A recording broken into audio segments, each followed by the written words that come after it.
કે આપણે બીજા ઉપર નિર્ભર નહીં રહેવાનું, સ્વનિર્ભર બનવાનું છે।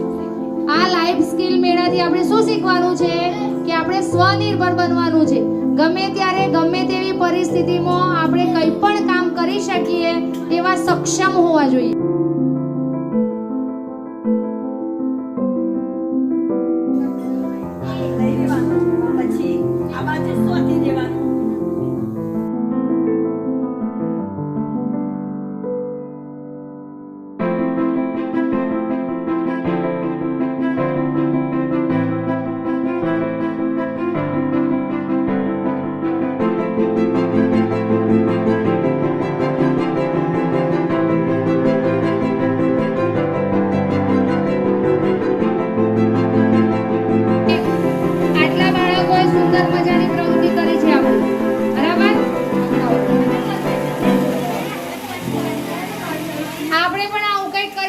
જુઓ કેટલી સુંદર મજાની ગાડી બનાવી છે, જેસીબી બનાવ્યું છે।